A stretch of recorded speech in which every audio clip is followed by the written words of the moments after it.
सरकार सल्लल्लाहु अलैहि वसल्लम ने इरशाद फरमाया, जिसने छोटी उम्र में इल्म हासिल ना किया, अब बड़ी उम्र हो गई, अब वो बचपन में नहीं हासिल की, जवानी में हासिल नहीं की, बड़ी उम्र का हो गया, शादीशुदा हो गया, वो पोतों वाला हो गया, नवासों वाला हो गया, बड़ी उम्र वाला हो गया, बूढ़ा हो गया।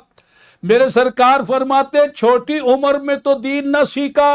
और आज कितने ऐसे लोग हैं जिन्होंने छोटी उम्र में दीन नहीं सीखा और अब बड़ी उम्र वाले हो गए, अब उन्हें क्या करना है? मेरे सरकार फरमाते जिसने छोटी उम्र में दीन नहीं सीखा, इल्म हासिल ना किया, फिर बड़ी उम्र में हासिल करना शुरू कर दिया, फमाता माता शहीदा, और फिर उसे मौत आ गई तो वो शहादत की मौत पा गया। सुबहान अल्लाह, सुबहान अल्लाह। अगर आप बूढ़े भी हो गए तो आप पीछे न रहें, इल्म दीन सीखें, घर से निकले, दीन हासिल करें। और अगर इस दौरान मौत आ भी गई, उसने तो आना है अपने वक्त पर, लेकिन जब आप इस जज्बे के साथ दीन सीख रहे होंगे तो अल्लाह ताला आपको शहीदों में शुमार फरमाएगा।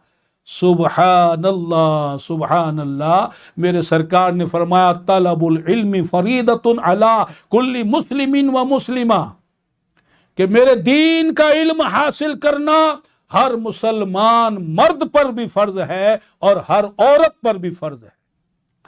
इमाम दारक़ुतनी रहमतुल्लाह अलैह ये हदीस पाक नकल फरमाते हैं, फरमाया कि मजलिसु फिक्हिन खैरुम मिन इबादती सित्तीन सना, फरमाया कि इल्म दीन के इज्तिमा उसको मुनकिद करना ये 60 साल की नफली इबादत से बेहतर है।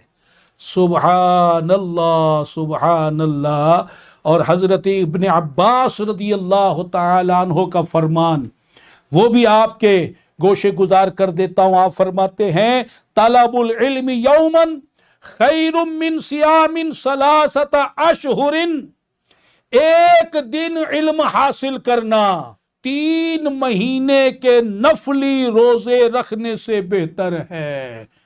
अल्लाहु अकबर। और यही सैयदना हजरत इब्ने अब्बास रदी अल्लाह तआला अन्हुमा इरशाद फरमाते हैं तलबुल इल्मी साअतन, के एक घड़ी इल्म दीन हासिल करना खैरुम मिन कियामी लैलतिन, सारी रात की इबादत से बेहतर है। वहां जो जो घड़ी गुजरेगी, जो जो लम्हात गुजरेंगे, जो जो वक्त गुजरेगा, वो एक एक घड़ी जो है, एक एक साथ जो है, वो शब बेदारी से अफजल करार पाएगी जो अल्लाह का दीन सीखने में गुजरेगी। सुबहान अल्लाह, सुबहान अल्लाह।